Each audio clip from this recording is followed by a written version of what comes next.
დღეს ჩვენი გადაცემის სტუმარია ფინეთის შინაგან საქმეთა მინისტრი მარი რანდანენი.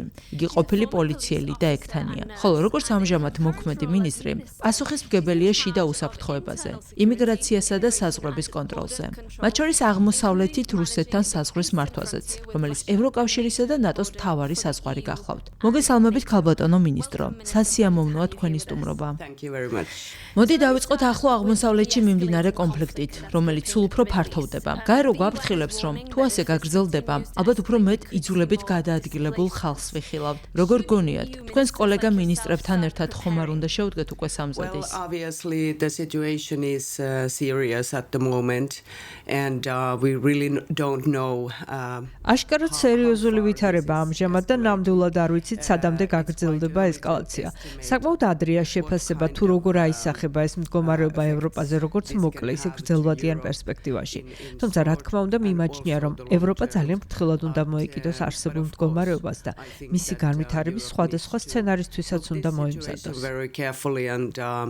And also prepare for different kind of scenarios. რამდენად მზადაა დღეს ევროპა მიგრაციის უფრო ძლიერ წნეხთან გასამკლავებლად? Migration pressures. Well, at the moment we don't see ამ წუთას ვერ ვამჩნევთ დიდ მოძრაობას ამ მხრივ, როგორც წესი, ასეთ ვითარებაში ხალხი ყოველთვის ყველაზე ახლოს მდებარე საზღვარს კვეთს.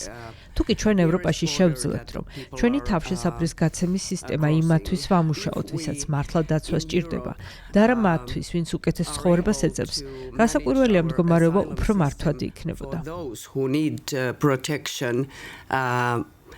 Instead of those who are seeking better life, it's of course more sustainable. And in terms of Finland, რაც შეეხება ფინეთსა და ამ ქვეყნის შიდა უსაფრთხოებას, რამდენად ხედავთ გარდაუვალ საფრთხეს, ირანის საიდუმლო აგენტების საფრთხეს და ასე შემდეგ. Well, I think this is the question that is on the whole Europe. ჩემი აზრით ეს კითხვა ახლა მთელ ევროპას აფიქრებს, რადგან ასეთი ტიპის კონფლიქტ შედეგად ის მოხვება ხოლმე, რომ ევროპაში მყოფი მოკავშირე ხალხი ძალადობრივ მოქმედებას იწყებს. ჩვენი უსაფრთხოებისა და დაზვერვის სამსახური დიდი ყურადღებით აკვირდება ამის ნიშნებს ამჟამად. So this is something that our security and intelligence are looking very carefully at the moment. Okay, I want to move on. გასაგებია. მინდა ევროკავშირის მიგრაციის პოლიტიკაზეც გესაუბროთ. ახლა დიდ ყურადღებას აქცევენ იმიგრანტების დაბრუნების საკითხს, რომლებსაც ევროპაში დარჩენის უფლება არ აქვთ. მიუხედავად ამისა, ცოტა ხნის წინ ახლო აღმოსავლეთში შექმნილი ვითარების განსახილველად ჩემდგარი შეხვედრის შემდეგ, ევროკომისარმა ხმელთაშუა ზღვის საკითხებში დუბრავკა შუიცამ განაცხადა, რომ ევროკავშირი ამჟამად თანამშრომლობს სირიასთან, ლიბანთან და იორდანიასთან, რათა ამ ქვეყნებში მიგრანტები მოხალისეობრივ საფუძველზე უსაფრთხო დააბრუნოს. ევროკომისარმა ცუდი დრო ხომ არ შეარჩია ამის სათქმელად, მაგალითად, ლიბანთან მიმართებით, მაშინ როცა მიმდინარე ომი ამ ქვეყანასაც ეხება. Which returns as a Europe. ევროპიდან მიგრანტების საკუთარ ქვეყნებში დაბრუნების მცდელობა წარუმატებელი გამოდგა. თუ გადავხედავთ სტატისტიკას იმ ადამიანთაგან, რომელთათვისაც დაბრუნების ბრძანება გაიცა, მხოლოდ 20-25% ტოვებს ევროპას. ეს ნიშნავს, რომ ყოველ წელს სულ უფრო იზრდება იმ ხალხის რაოდენობა, რომელიც უკანონოდ რჩება. ამიტომ რაღაც უნდა გავაკეთოთ. მოხარული ვარ, რომ ევროკომისიამ ამ საკითხთან დაკავშირებით მე ვიტყოდი ძალიან სწრაფად იმოქმედა. მაგალითად, დაბრუნების მარეგულირებელი კანონმდებლობა უკვე ევროპარლამენტშია და იმედი გვაქვს, რომ იქაც სწრაფად გაივლის პროცედურებს და ხელთ გვექნება ახალი ინსტრუმენტები, მათ შორის მაგალითად ევროკავშირის ფარგლებს გარეთ მოწყობილი დაბრუნების ცენტრები. რა თქმა უნდა, რადგან ეს ერთ-ერთია იმ საკითხთაგან, რომლებიც ევროკომისიამ უკვე დაამტკიცა და რამდენად არის ფინეთი დაინტერესებული მესამე ქვეყნებში ასეთი ცენტრების მოწყობით. Doing strict policies and we have make a change of paradigm. ფინეთი პრინციპში ძალიან მკაცრ პოლიტიკას ატარებს. მოახერხეთ საემიგრაციო პოლიტიკის პარადიგმის შეცვლა და დაბრუნების ცენტრების ახალ ინსტრუმენტსაც ველოდებით. ჩემი აზრით, მთელი ეს რეგულაციები უსაფრთხო ქვეყნების, წარმოშობის ქვეყნებისა და დაბრუნების შესახებ ძალიან კარგია. And this return regulation will be very good. თქვენ განაცხადეთ, რომ ახალი ინსტრუმენტები გსურთ. რამდენად ნიშნავს ეს, რომ თქვენ უკვე მსჯელობთ მუშაობთ ევროპის ფარგლების მიღმა მდებარე ქვეყნებთან ასეთი დაბრუნების ცენტრების მოწყობაზე? რა თქმა უნდა, პირველ რიგში საჭიროა რომ გქონდეს ეს რეგულაცია. თუმცა დიახ, ძალიან დაინტერესებული ვართ ასეთი არჩევანით. And what do you ამ make გეგმის ირგვლივ არსებულ კრიტიკულ შენიშვნებზე რა სიტყოდით? ზოგი ამბობს, რომ იმ ხალხს, რომლებიც ფინეთსა და სხვა ევროპულ ქვეყნებში უკეთესი ცხოვრების საძიებლად ჩამოდის, როდესაც უკან აგზავნით იმ ქვეყანასთან, მათ შესაძლოა აღარაფერი აკავშირებდეთ, არც ოჯახი. რეალურად ისინი ბანაკში ხვდებიან. ეს არაჰუმანურ საქციელად არ გეჩვენებათ? inhumane? I don't think it's inhumane because there is an option. There is always option. მე არ მიმაჩნია ეს არაჰუმანურ მიდგომად, რადგან მათ აქვთ არჩევანი. ყოველთვის არსებობს არჩევანი, რომ დაბრუნდეს საკუთარ ქვეყანაში, საიდანაც ჩამოხვედი.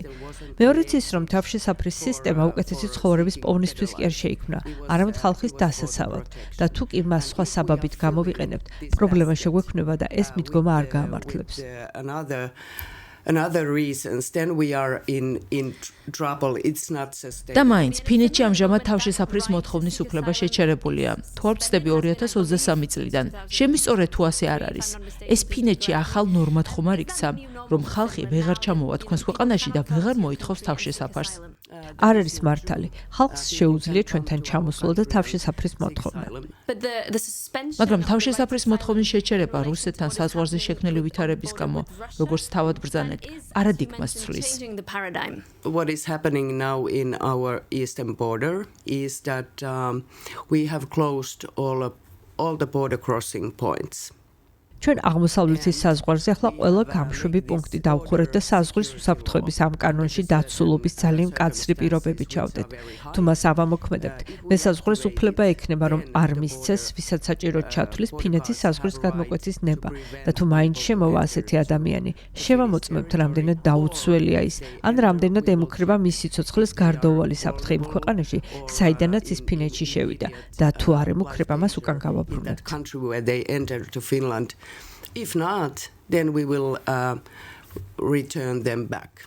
რაც შეეხება ისევ საზღვართან დაკავშირებულ სხვა საფრთხეებს. ფინეთ-რუსეთის საზღვარზე რუსეთის მხარეს სამხედრო ძალის გაზრდის შესახებ არსებულ ცნობებს, რამდენად გაღელვებთ დღეს ეს საკითხი და ზოგადად ფინეთის უსაფრთხოებასა და სტაბილურობასთან დაკავშირებული საფრთხეები. Well, I think that ჩემი აზრით, რუსული მხარე თავის საზღვარს აძლიერებს. სანამ ისინი საკუთარ ტერიტორიაზე რჩებიან, ჩვენ ბედნიერები ვართ. As long as they stay on their side, we are happy. მინდა ისევ ევროკავშირის მიგრაციის პოლიტიკას დავუბრუნდე. როგორც ჩანს, არსებობს გარკვეული პოლიტიკური მიმდინარეობა, რომელსაც ფინეთიც მიეკუთვნება. სავარაუდოდ, ამ პოლიტიკურ ჯგუფში შემავალ მთავრობებს ნამდვილად უნდათ კანონის გამკაცრება. თუმცა ასევე არსებობს უფრო მცირე ჯგუფი იმ ქვეყნებისა, რომლებიც დიდი ალბათობით მკვეთრად განსხვავებულ პოზიციას იკავებენ. ასეთია მაგალითად ესპანეთის მთავრობა, რომელმაც ახლახან ესპანეთში უკანონოდ მყოფი 9 მილიონი მიგრანტი კანონიერად ცნო. თქვენ როგორც ფინეთში მიგრაციაზე პასუხისმგებელი ministry. Როგორ აფასებთ ასეთ პოლიტიკას? The acts like that. And the other thing is that when we are having the same area, the Schengen area. მე არასოდეს გამოვალ ასეთი ინიციატივით. თანაც გასათვალისწინებელია ის ფაქტიც, რომ რადგან ერთი და იმავე შენგენის ზონას ვეკუთვნით, რომელსაც ევროპის გუნდსაც უწოდებენ. ამიტომ ჩემი აზრით ძალიან მაღალია რისკი იმისა, რომ თუ კი ერთი ქვეყანა მეორეს რადიკალურად საპირისპირო ნაბიჯს გადადგამს, ის ხალხი სულ ადვილად გადავა სხვა ქვეყანაშიც. ამიტომ მიმაჩნია, რომ ჩვენ ყველამ უნდა ვიგრძნოთ პასუხისმგებლობა ჩვენი საერთო ზონის მიმართ და ეს მიგრაციასაც ეხება. So I think that we need to all feel the responsibility of our common area, and it comes to migration as well. მიგრაციის პაქტი, რომელიც წელს ივნისიდან უნდა ამოქმედეს, ეგრეთ წოდებული გუნდური ევროპის მიდგომის ნაწილი იყო.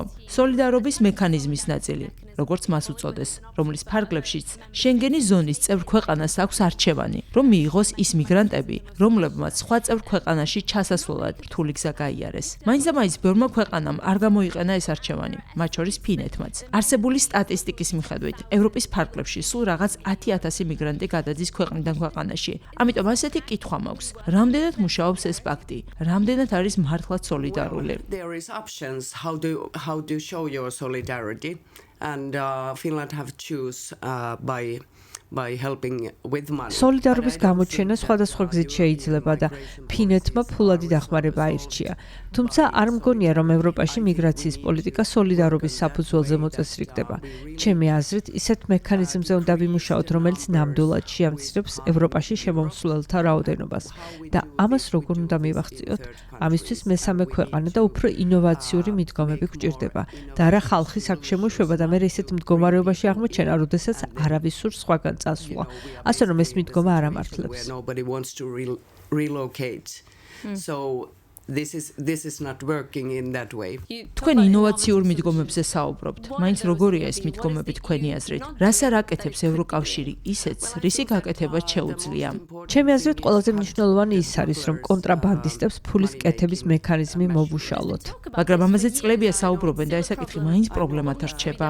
რა უნდა გაკეთდეს? Most important thing is think how we prevent people to enter to ყველაზე მნიშვნელოვანი ის არის, რომ დავფიქრდეთ თუ როგორ შეგვიძლია აღკვეთოთ, რომ მიგრანტებმა ევროპაში კონტრაბანდისტების ნავებით არ შემოაღწიონ.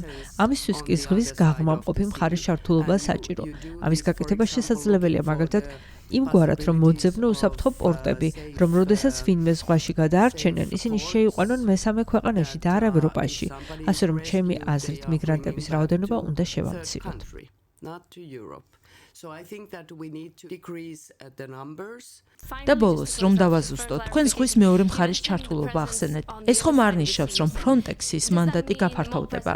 მაინც რა ფორმა ექნება ამ ყველაფერს? What would that exactly look like? Well, actually at this moment ამჟამად Frontex-ის მანდატის განახლებაზე მუშაობენ. ასე რომ შესაძლოა მართლაც ასე მოხდეს. rewrites so there could be I think possibilities for that, for example. გასაგებია, ქალბატონო მინისტრო, დიდი მადლობა, რომ გადაცემაში გვესტუმრეთ. დიდი მადლობა.